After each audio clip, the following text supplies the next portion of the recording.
আসসালামু আলাইকুম, স্বাগতম সায়েন্স ল্যাবে। আজকে আমরা আলোচনা করব রসায়নের দ্বিতীয় অধ্যায়ের পদার্থের অবস্থা। এই অধ্যায়ের দ্বিতীয় পর্ব বা ব্যাপন এবং নিঃসরণ নিয়ে।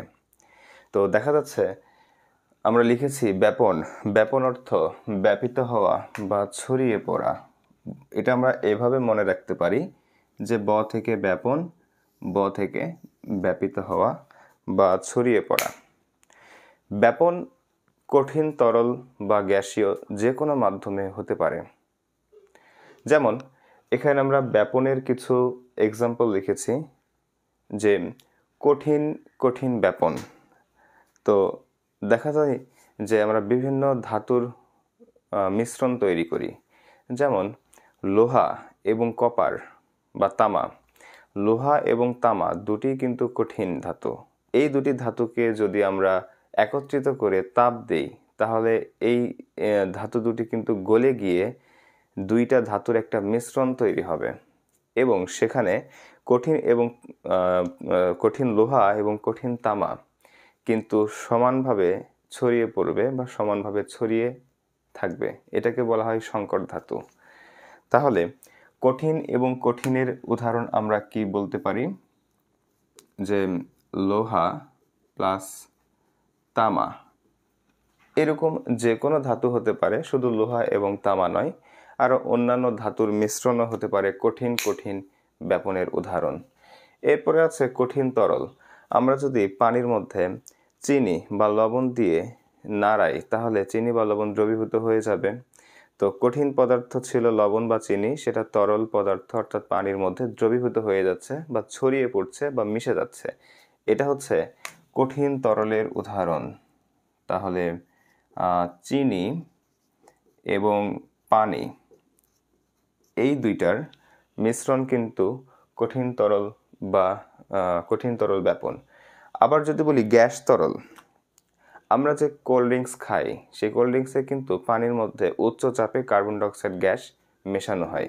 তাহলে কার্বন ডাইঅক্সাইড গ্যাস কিন্তু তরলের মধ্যে ছড়িয়ে পড়ছে বা মিশে যাচ্ছে বা দ্রবীভূত হয়ে যাচ্ছে। এটা গ্যাস এবং তরলের ব্যাপনের উদাহরণ। তো কার্বন ডাইঅক্সাইড এবং পানি, গ্যাস এবং তরলের উদাহরণ। এরপরে রয়েছে তরল তরল ব্যাপন। তরল তরল ব্যাপন কিভাবে হয়? আমরা যদি পানির মধ্যে এক ফোঁটা নীল বা অন্য কোনো রং ছেড়ে দেই, তাহলে সেটা কিন্তু মিশে সম্পূর্ণ পানিতে ছড়িয়ে পড়বে। তাহলে পানি তরল এবং যে নীল নিলাম, তরল নীল, সেটাও কিন্তু তরল। তাহলে এটা হতে পারে তরল এবং তরলের বেস্ট এক্সাম্পল। তো নীল বা ব্লু, এটা কি করব, পানির মধ্যে দ্রবীভূত হলে বা ছড়িয়ে পড়লে এটা হতে পারে তরল তরল ব্যাপনের একটা এক্সাম্পল। আবার গ্যাস গ্যাস ব্যাপন, অর্থাৎ আমাদের বাতাসটাই হতে পারে গ্যাস এবং গ্যাসের ব্যাপন। কারণ এই বাতাসে শুধু একটি গ্যাস নাই, নাইট্রোজেন গ্যাস রয়েছে, অক্সিজেন রয়েছে, কার্বন ডাইঅক্সাইড, মিথেন, এভরিথিং, আরও অনেক কিছু গ্যাস রয়েছে, কিছু নিষ্ক্রিয় গ্যাস থাকে। তো এই যে সবগুলো গ্যাসের একটা মিশ্রণ, সবগুলো গ্যাস, যে গ্যাসের কণা যে সমভাবে ছড়িয়ে পড়েছে, এটা হচ্ছে গ্যাস এবং গ্যাসের একটি ব্যাপন বা ছড়িয়ে পড়ার উদাহরণ। তো গ্যাস এবং গ্যাসের ব্যাপন কি হতে পারে? বাতাস, আমাদের চারপাশে যে বাতাস রয়েছে সেটি। তো ব্যাপনের সংজ্ঞা আমরা কি পেলাম? ব্যাপনের সংজ্ঞায় পেলাম যে কঠিন, তরল বা বায়বীয় বা গ্যাসীয় পদার্থের যদি কোনো বস্তু সমভাবে ছড়িয়ে পড়ে বা ব্যাপিত হয়, সেই প্রক্রিয়াকে বলা হয় ব্যাপন। অর্থাৎ ব্যাপন অর্থ ব্যাপিত হওয়া বা ছড়িয়ে পড়ার একটা প্রক্রিয়া। এখন আসা যাক ব্যাপন হার। যদি দুইটি গ্যাস একসাথেই ছেড়ে দেওয়া হয়, তাহলে কোন গ্যাসের ব্যাপন হার বেশি হবে? অর্থাৎ কোন গ্যাসটি আগে ছড়িয়ে পড়বে, কোন গ্যাসটি কম ছড়িয়ে পড়বে? ওকে, যেই গ্যাসের ভর বেশি সেটা ছড়াতে সময় বেশি লাগবে, আর যে গ্যাসের ভর কম সেটা ছড়াতে বেশি সময় লাগবে না বা কম সময় লাগবে।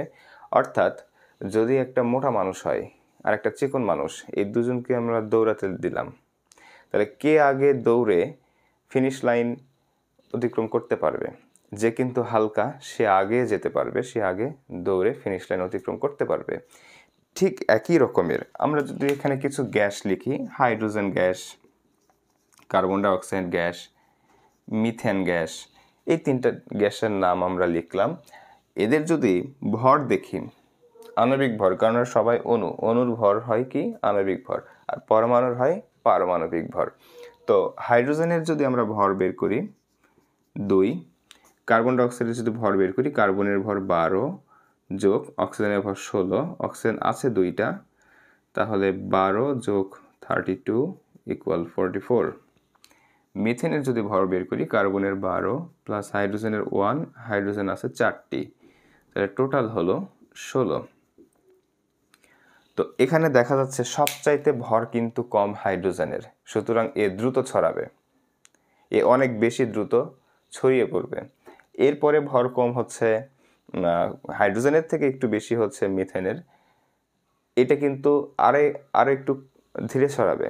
এবং কার্বন ডাইঅক্সাইডের ভর যেহেতু আরও বেশি, সে কিন্তু বেশি দ্রুত ছড়াতে পারবে না, সে আরও স্লোলি বা আস্তে আস্তে ছড়াবে। তো এখানে যদি আমরা বলি যে কোন গ্যাসটির ব্যাপন হার বেশি, দেখো ব্যাপন হারটা কি, যে ব্যাপিত হতে বা ব্যাপন হতে সময় কত লাগে। তো আমি যদি হাইড্রোজেনের কথা বলি, ব্যাপন হার হচ্ছে ব্যাপন ভাগ সময়, অর্থাৎ ছড়িয়ে পড়তে কত সময় লাগে। আচ্ছা, এটা হচ্ছে ব্যাপন হার। তো যদি আমি হাইড্রোজেনের বেলায় ধরি, তো হাইড্রোজেন দ্রুত ছড়াবে, ভর কম, পাতলা, হালকা মানুষ। তো হালকা মানুষ হলে অনেক দ্রুত ছড়াবে, দ্রুত দৌড়াবে। তো এভাবে আমরা মনে রাখবো। তো হাইড্রোজেনের ভর যেহেতু কম, হাইড্রোজেন অনেক দ্রুত ছড়াবে, আর দ্রুত গেলে সময় কম লাগবে। তো সময় যদি এখানে কম লাগে, আমার সময় কি হর যদি এখানে কম হয়, তাহলে ব্যাপন হার কি বেশি হয়ে যাবে, অর্থাৎ হর যদি ছোট হয় এই ভাগফলটা কি বড় হয়ে যাবে। তো হাইড্রোজেনের ব্যাপন হার বেশি।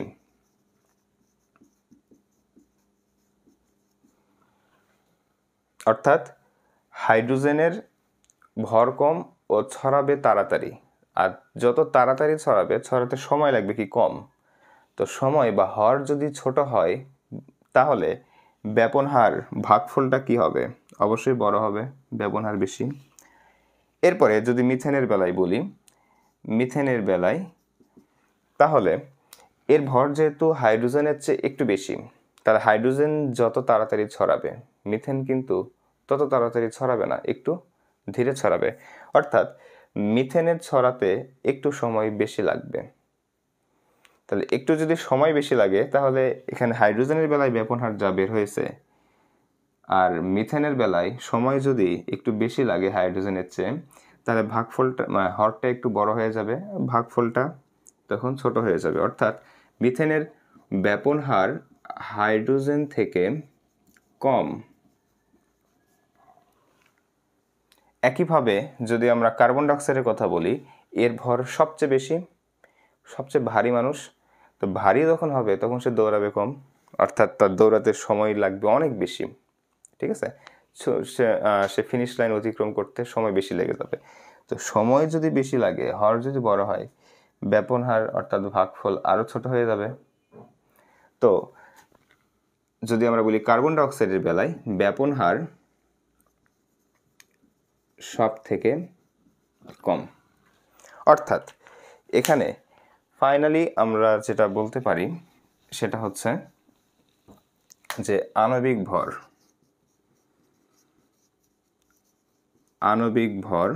সমানুপাতিক ব্যস্তানুপাতিক ব্যাপন হার।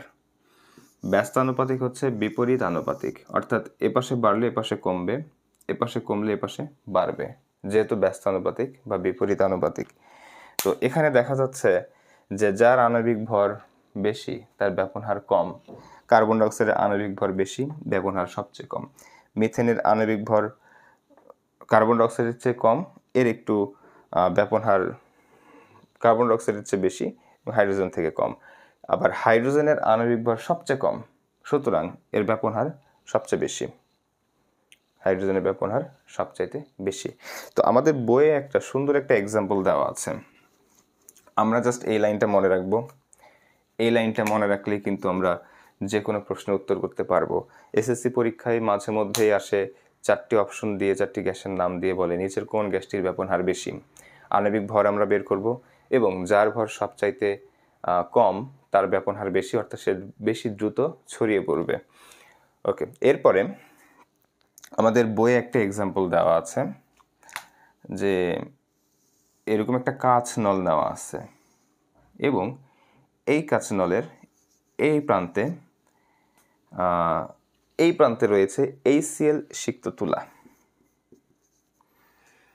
আর এই পাশে রয়েছে অ্যামোনিয়া সিক্ত তুলা। ঠিক আছে? আচ্ছা,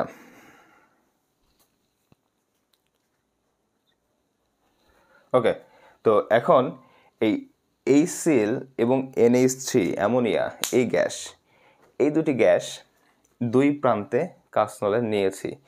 তো এখান থেকে অ্যামোনিয়া গ্যাস উৎপন্ন হয়ে এই কাঁচ নলের এদিকে যাত্রা করবে, এদিকে HCl উৎপন্ন হয়ে এদিকে যাত্রা করবে।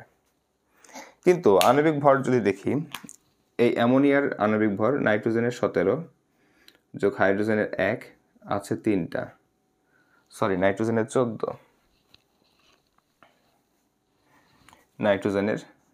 14, তাহলে টোটাল আমার হচ্ছে 17। ঠিক আছে? ওকে, আর হাইড্রোজেনের বেলায় হাইড্রোক্লোরিক অ্যাসিডের বেলায় হাইড্রোজেনের 1 আর ক্লোরিনের হচ্ছে 35.5, 36.5। তো এখানে কোন গ্যাসটির আণবিক ভর বেশি? অবশ্যই HCl এর, হাইড্রোক্লোরিক অ্যাসিডের।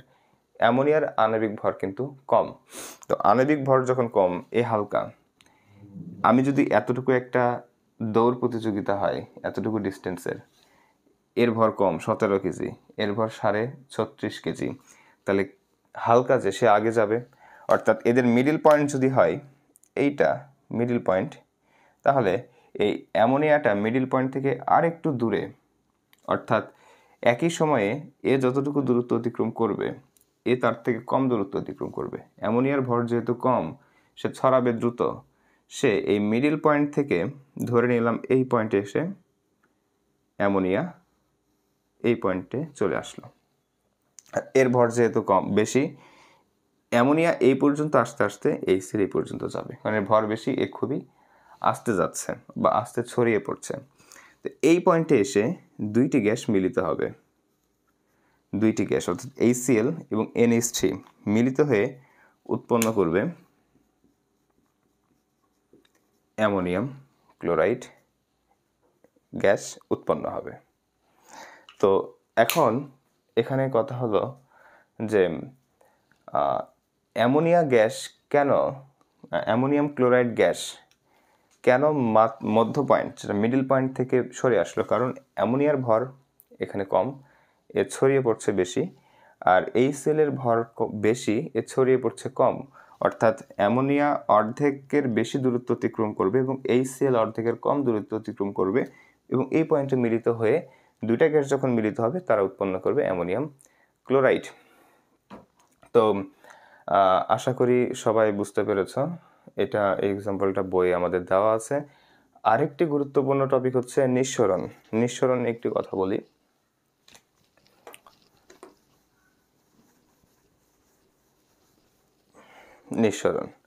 নিঃসরণ হচ্ছে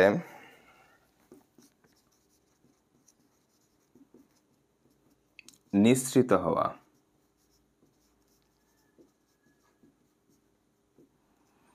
বা নির্গত হওয়া। অর্থাৎ একটি সরু ছিদ্র পথে উচ্চ চাপের স্থান থেকে নিম্ন চাপের স্থানে যখন কোনো গ্যাসীয় পদার্থ ছড়িয়ে পড়ে বা নির্গত হয় বা নিঃসরণ হয়, তখন এটাকে আমরা বলতে পারি নিঃসরণ। তো ব্যাপন এবং নিঃসরণের মধ্যে কিছু তফাৎ আছে, আমরা সেগুলো আলোচনা করব। এই যে একটা পারফিউমের বোতল, আমরা যদি এখানে চাপ দেই এবং এখান থেকে যেই গ্যাসটা সজোরে নির্গত হলো, এটা হচ্ছে কিন্তু নিঃসরণ। কারণ এই বোতলের ভেতরে গ্যাসের চাপ বেশি, বাইরে বাতাসের চাপ কম। তাহলে উচ্চ চাপের স্থান থেকে নিম্ন চাপের স্থান বাইরের পরিবেশে এই যে সরু একটা ছিদ্রপথ, এই ছিদ্রপথে সজোরে বের হয়ে আসলো, এটা হচ্ছে নিঃসরণ। আর নিঃসরণ হওয়ার পরে যে একটু দূরে অবস্থান করবে সেও কিন্তু এই পারফিউমের গন্ধটা পাবে। তাহলে তার নাকি গন্ধটা গেল কিভাবে? অর্থাৎ এই পারফিউমের যে কণাগুলো সেগুলো ছড়িয়ে পড়েছে ওই ব্যক্তির কাছে। তো নিঃসরণ আগে হয়, ব্যাপন পরে হয়। অর্থাৎ এই পারফিউমের বোতল থেকে উচ্চ চাপের স্থান থেকে নিম্ন চাপের স্থানে সজোরে নির্গত হলো, এটা নিঃসরণ। এবং এই নির্গত হওয়ার পরে এই গ্যাসটা যে পুরা ঘর ছড়িয়ে পড়বে, অর্থাৎ এই ঘরের কোনায়ও যদি কোনো ব্যক্তি থাকে সেও কিন্তু গন্ধটা পাবে। তো এটা হচ্ছে ব্যাপন হওয়া বা ছড়িয়ে পড়া। এবং এটা কোন ব্যাপনের উদাহরণ? গ্যাস গ্যাস ব্যাপন। কারণ আমাদের বায়ুমণ্ডলে একটা গ্যাসীয় পদার্থ ছড়িয়ে পড়লো বাতাসে, তাহলে বাতাসের মধ্যে বাতাসে ছড়িয়ে পড়াটা গ্যাস এবং গ্যাস ব্যাপন। আচ্ছা, এখন যদি ঘরের কোনায় একটা পাকা কাঁঠাল রেখে দেয় বা আম রেখে দেয়, পাকা আম, তাহলে কিন্তু ঘরের মধ্যে কেউ হঠাৎ করে ঢুকলেই গন্ধ পাবে পাকা আম বা পাকা কাঁঠালের। তো ওই যে আমের যে কোষের ছিদ্রপথ বা কাঁঠালের যে বাইরের আবরণে কোষের যে ছিদ্রপথ, সেদিক দিয়ে কিন্তু গন্ধটা বের হয়ে বায়ুমণ্ডলে ছড়িয়ে পড়ছে। অর্থাৎ ওই আম বা কাঁঠাল থেকে গন্ধটা বের হওয়া, এটা হচ্ছে নিঃসরণ। আর ওই গন্ধটা যে পুরা ঘর ছড়িয়ে পড়লো, এটা হচ্ছে ব্যাপন। আর এই ব্যাপন আর নিঃসরণের মধ্যে কয়েকটা পার্থক্য আছে। দেখো, ব্যাপন কিন্তু হয় কঠিন, তরল এবং গ্যাস তিনটা পদার্থেই, বাট নিঃসরণ শুধুমাত্র গ্যাসীয় পদার্থে হবে। আর ব্যাপনের উপরে চাপের কোনো প্রভাব নাই, কিন্তু নিঃসরণের উপরে চাপের প্রভাব আছে। অর্থাৎ যেইখান থেকে পদার্থটা নিঃসৃত হবে সেইখানে চাপ বেশি, এবং যেই জায়গায় সে ছড়িয়ে পড়ল সেখানে কিন্তু চাপ কম। অর্থাৎ এই যে উচ্চ চাপের স্থান থেকে নিম্ন চাপের স্থানে ছড়িয়ে পড়ছে, এখানে কিন্তু একটা চাপের পার্থক্য আছে। চাপের এই পার্থক্যর জন্যই পদার্থটা নিঃসৃত বা নির্গত হতে পারছে। কিন্তু ব্যাপনের ক্ষেত্রে কিন্তু এরকম কোনো চাপের প্রভাব নেই। সুতরাং ব্যাপনে চাপের প্রভাব থাকে না, কিন্তু নিঃসরণে চাপের প্রভাব থাকে। ব্যাপন হয় তিনটি পদার্থেই, কঠিন, তরল এবং বায়বীয় বা গ্যাসীয়, কিন্তু নিঃসরণ শুধুমাত্র গ্যাসীয় পদার্থের মধ্যেই হয়ে থাকে। গুরুত্বপূর্ণ সব এমসিকিউ এইসব কথাগুলোর মধ্যে লুকিয়ে রয়েছে। এইসব তথ্যগুলো সবাই খুব ভালোভাবে মনে রাখলে আশা করি ব্যাপন এবং নিঃসরণ টপিক থেকে সকল প্রশ্নের উত্তর দেওয়া যাবে। সাধারণত এখান থেকে সংজ্ঞা আসে ব্যাপন কাকে বলে এবং নিঃসরণ কাকে বলে এসএসসি পরীক্ষায়, এবং এমসিকিউতে আসে নিচের কোন গ্যাসটির ব্যাপন হার বেশি, কোন গ্যাসটির ব্যাপন হার কম, এইসব টপিক। তো আশা করি সবাই বুঝতে পেরেছ। আগামী পর্বে আমরা এই অধ্যায়ের লাস্ট ক্লাস নিয়ে আলোচনা করব, যেখানে গলন, স্ফুটনাঙ্ক, গলনাঙ্ক, ঘনীভবন, বাষ্পীভবন, পাতন, এভরিথিং নিয়ে আলোচনা করা হবে। সে পর্যন্ত সবাই ভালো থাকো, সুস্থ থাকো। আল্লাহ হাফেজ। আসসালামু আলাইকুম।